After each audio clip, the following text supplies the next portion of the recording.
जीवन हमें एक मौका देता है, इसलिए जब भी सही कॉलेज चुनने का समय आए तो सिर्फ मंगलायतन यूनिवर्सिटी आपके बेहतरीन भविष्य और सर्वांगीण विकास के लिए। प्रधानमंत्री मोदी अमेरिका से 2 दिवसीय यात्रा के बाद अब भारत के लिए रवाना हो चुके हैं। लेकिन भारत रवाना होने से पहले प्रधानमंत्री मोदी ने अमेरिका में उनके राष्ट्रपति डोनाल्ड ट्रंप के साथ मुलाकात की। इस दौरान कई अहम डील्स भी साइन हुई। दोनों देशों के बीच व्यापार से लेकर ऊर्जा और गैस जैसी कई डील्स पर फाइनल मुहर लगी। साथ ही साथ हथियार भी खरीदे जाएंगे।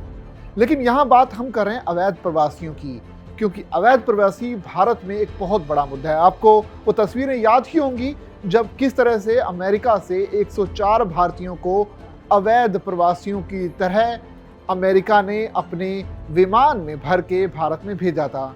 आपका खून भी खोला होगा वो तस्वीरें देखकर।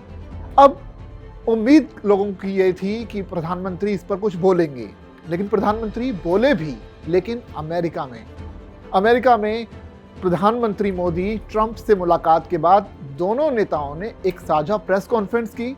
इस दौरान कुछ विदेशी पत्रकार और भारतीय पत्रकार भी थे। अमूमन इस तरह की प्रेस कॉन्फ्रेंस में होता यह है कि कोई भी विदेशी पत्रकार किसी भी तरह का सवाल पूछ लेता है। इसी लिहाज से प्रधानमंत्री मोदी से एक सवाल अवैध प्रवासियों को लेकर भी पूछा गया। सवाल कुछ इस तरह से था कि प्रधानमंत्री जी, अमेरिका पिछले कुछ दिनों से लगातार अवैध प्रवासियों पर देश से बाहर निकलने पर जोर दे रहा है। भारत भी इसमें पूरा सहयोग कर रहा है। भारत इस मसले पर बड़े परिप्रेक्ष्य में किस तरह से देखता है? सवाल सीधा था, लिहाजा प्रधानमंत्री ने जवाब भी फौरी तौर पर सीधा और स्पष्ट दिया। सुनिए क्या कुछ कहा प्रधानमंत्री नरेंद्र मोदी ने। सवाल सिर्फ भारत का नहीं है, वैश्विक रूप से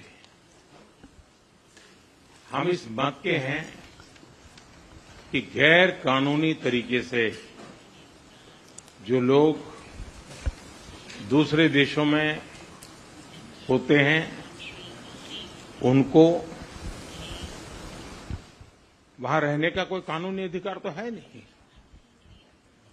जहां तक भारत और अमेरिका का सवाल है, हमने हमेशा कहा है कि जो वेरीफाइड होगा, कि जो सच्चे अर्थ में भारत का ही नागरिक होगा, वो अगर अमेरिका में गैर कानूनी तरीके से रहता है तो उसको वापस लेने के लिए भारत तैयार है। लेकिन बात हमारे लिए वहां से रुकती नहीं है।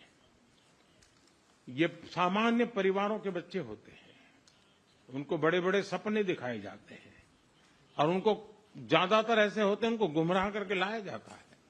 और इसलिए ये ह्यूमन ट्रैफिकिंग में जुड़े हुए पूरे इकोसिस्टम पर हमने वार करना चाहिए।